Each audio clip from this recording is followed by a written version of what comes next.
এই বৃষ্টির শেষ কবে শুধুমাত্র আল্লাহ জানে। আজকেও বৃষ্টির কারণে মেয়ের স্কুলে যাওয়া হলো না। এই যে কিছু কাপড় ছাদে দিয়েছিলাম, বৃষ্টির কারণে সেই কাপড়গুলো ভিজে গেল।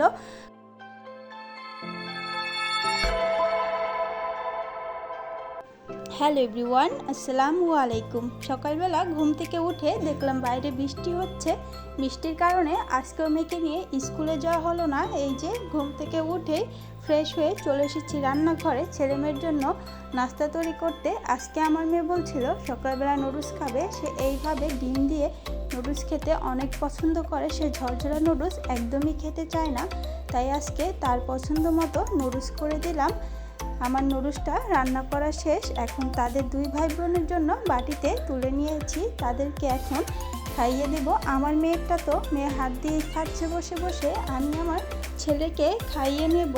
সেই ঘরের কোনো খাবার একদমই খেতে চায় না, তারপরও সব ধরনের খাবার তাকে খাওয়ানোর চেষ্টা করি। যাই হোক, এই যে তাকে খাওয়ানো শেষ, এখন সে খেলনাগুলো দিয়ে খেলা করবে আর আমি আমার রান্নাঘরে চলে গেলাম দুপুরে রান্নাটা করতে। আজকে অনেক দিন পর দুপুরে আমার হাজব্যান্ডের জন্য খাবার পাঠাবো। এই কয়েকদিন সে বাসায় এসে খাবার খেয়েছে, আজকে আমি তার জন্য খাবার পাঠিয়ে দেব।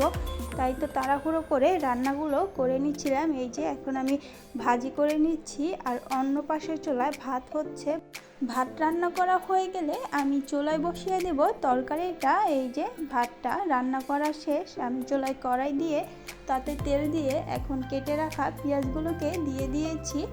অনেক দিন পর আজকে মুরগির মাংস রান্না করব। ঈদের পর থেকে বেশ কয়েকদিন গরুর মাংস খাওয়া হয়েছে, মুরগির মাংসটা তেমন একটা খাওয়া হয়নি, তাই আজকে মেয়ের পছন্দের মুরগির মাংস রান্না করলাম।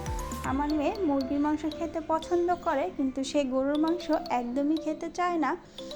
এই যে মশলাটা কষানো হয়ে গিয়েছে, আমি মুরগির মাংসটা দিয়ে দিয়েছি।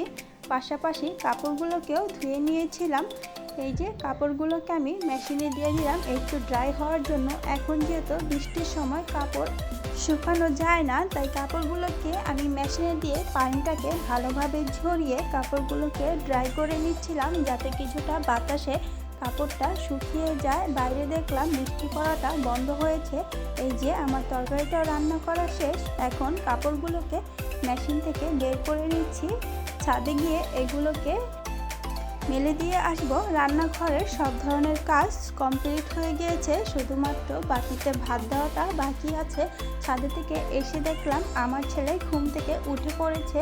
ঘুম থেকে উঠে সে আমার সাথে রান্নাঘরে এসে দুষ্টামি করছিল আর আমি বাটিতে ভাতটা বেড়ে নিচ্ছিলাম। এই যে বাটিতে ভাত বাড়া শেষ, এখন এটাকে নিচে নিয়ে রেখে আসবো।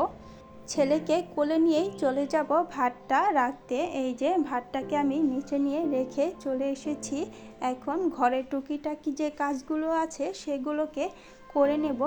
আমার মেয়ের টিচার এসেছিল, তাকে পড়ানোর জন্য তার পড়ার টেবিলটা আমি ভালোভাবে রেখে দিলাম। এই যে দুপুর হয়ে গিয়েছে, তাকে গোসল করতে বলেছিলাম, সে গোসল করে চলে এসেছে। ছেলেকেও গোসল করিয়ে নিয়েছি, তার জন্য নিয়েছি খাবার। আমার মেয়েকেও ভাত খেতে দিয়ে দিয়েছি, সে এখন বসে বসে ভাত খাবে। আর আমার ছেলের জন্য যে খাবারগুলো নিয়েছিলাম তাকে আমি একটুও খাওয়াতে পারিনি, সে কিছুই খায় নাই। যেহেতু দুপুর আমি তার জন্য কিছু রান্না করিনি। এই যে ফিডারে দুধ গুলিয়ে নিয়েছি, এখন তাকে আমি এই ফিডারের দুধটা খাইয়ে দেব। সে খেয়ে চুপ করে শুয়ে টিভি দেখছিল, আর অন্যদিকে আমি আমার দুপুরের খাবারটা খেয়ে নিচ্ছিলাম। খাবার খেতে খেতে দেখলাম বাইরে অনেক বৃষ্টি সেজেছে আর কিছুটা ফোঁটা ফোঁটা বৃষ্টি পড়ছিল, তাই যে কাপড়গুলো রোদে দিয়েছিলাম সেই কাপড়গুলোকে আনতে চলে গেলাম ছাদে। এই যে কাপড় নিয়ে চলে এসে আমি, আমার মেয়ে আর আমার ছেলে একটু ঘুমিয়েছিলাম। আমার মেয়ে ঘুম থেকে উঠে পড়েছে, ছেলে এখনও ঘুমোচ্ছে। আমি আমার ছেলের খাবারটা রান্না করার জন্য রান্নাঘরে চলে গেলাম। এই যে ছেলের খাবারটা রান্না করছিলাম। বিকেল হয়ে গেছে, আমার মেয়ে চলে গিয়েছিল তার প্রাইভেট টিচারের বাসায় টিচারের বোনকে আনতে। টিচারের বোন তার ফ্রেন্ড হয়, ফ্রেন্ডের সাথে খেলা করবে বলে তাকে বাসায় নিয়ে এসেছে। এই যে তারা জানালার পাশে দাঁড়িয়ে গল্প করছিল, আমি আর আমার ছেলে টিভি দেখছিলাম। যাই হোক, এই যে সন্ধ্যা হয়ে গেছে, সন্ধ্যার সময় আমার মেয়ে তার হোমওয়ার্ক করছিল আর তার পাশে বসে তার ভাই পুরনো বইগুলো দিয়ে খেলা করছিল। ফ্রিজে 2টা পাকা আম ছিল।